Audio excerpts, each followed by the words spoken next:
Riverview Mental Hospital. I'm a PA, which means production assistant. It sounds fancier than it actually is. Pretty much, you watch one thing for 12 to 15 hours to make sure nothing gets stolen, like a generator, which someone can easily hook up to their truck and drive off with. Or you're watching an unlocked door so no one unauthorized comes in. Security is a better term, but without credentials and training. Just stand there, look pretty, and hope no weirdos come your way. Or you're fucked. I would be anyways. One day, I was at Riverview Mental Hospital in Coquitlam, BC. For those who don't know, it's, or was, a mental institution. It has been shut down for a decent number of years now. A lot of movies and TV productions use the space for filming. You've probably heard of Supernatural, X-Files, Smallville, The Magicians, etc. Anyways, I was posted out back of East Lawn Building, watching the back entrance and also the generator. The crew had already moved down to the cafeteria to film, but someone needed to stay up here to keep watching. I pulled the short straw. Even though Riverview is a good distance away from other people, there was still a section of Riverview open for addicts in recovery. So we still need to keep watch to ensure no one wanders in the building. The cafeteria was a bit down from the East Lawn building, and my walkie was just out of range. I had to pee really bad and hoped someone was coming soon to relieve me. F it, I said. I hadn't seen a soul inside and decided to run in and quickly use the bathroom. It was just inside the doors, past the eerie, empty kitchen. It felt so good to relieve my bladder. On my way back, I saw a dark figure from the corner of my eye in the kitchen. I turned my head to look, but no one was there. "Hello?" I said, wondering if it was someone from set decoration coming to clean some stuff up. No one responded, so I kept walking towards the doors. I then heard shuffling of footsteps, which sounded like it was right behind me. I gasped and turned around, faster than my brain could think twice. Of course, no one was there. Okay, obviously you won't respond, but I'm going to have to ask you to leave before I call security. Hoping he or she wouldn't catch my bluff that my radio was out of range. If you're lost, just follow my voice. I'm close to the exit. If it were me, and I didn't know where the bathroom was, I'd get lost too. I saw a boy, maybe 7, poke his head out from behind the counter. I was shocked to see someone so young here.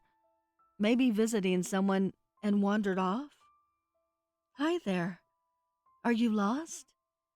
He shook his head and fully came out from behind the counter. "Where was your family or guardian?" He then shrugged and started walking towards me. I held my hand out to him. "Come on, we'll go outside and I'll call for help." Or try to. I could see him more clear now, that he was approaching sunlight. He looked very pale, as if he hadn't seen the light of day in months. The skin around his eyes were a dark color, and his lips were bluish. It was weird, but it was a cold day. His shirt was a dark gray, and his slacks looked worn. Poor kid. He looked at me weird, his eyebrows forwarding, and he winced his eyes. He looked mad, a little bit confused. He reached his hand out for mine, and he said, "Follow my voice." It wasn't his voice, though. It was mine, coming out of his mouth. I froze in fear, watching him get closer. Why couldn't I move? "Angela!" said a sharp voice from the door. I snapped out of it and turned towards my manager. He looked disappointed. Is your radio dead or something? I looked down to see the boy, but he wasn't there. I started looking around me frantically. What are you doing? He said, now irritated.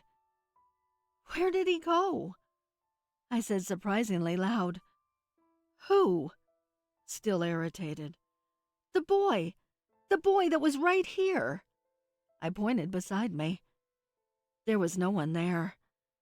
Anyways, listen. I was coming to give you a break, but it looks like you already had one. I looked at him, and I could tell he saw the fear in my eyes. His facial expressions relaxed, and he said, Let's go. They've wrapped filming out at the cafeteria. We can take it from here. Security will watch this post. You can go home. You look tired.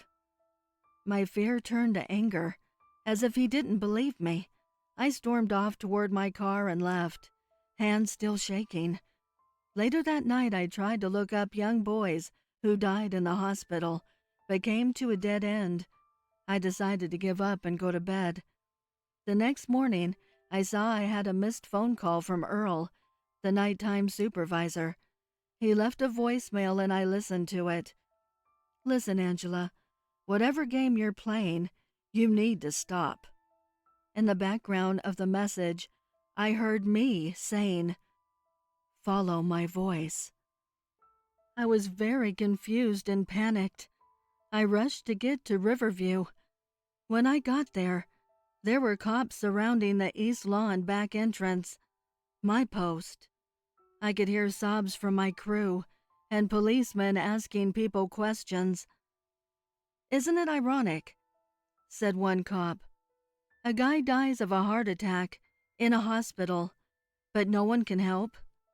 He shook his head. I found my manager and asked him what happened. Earl. He died last night from a heart attack. He was only 45. He said, very saddened.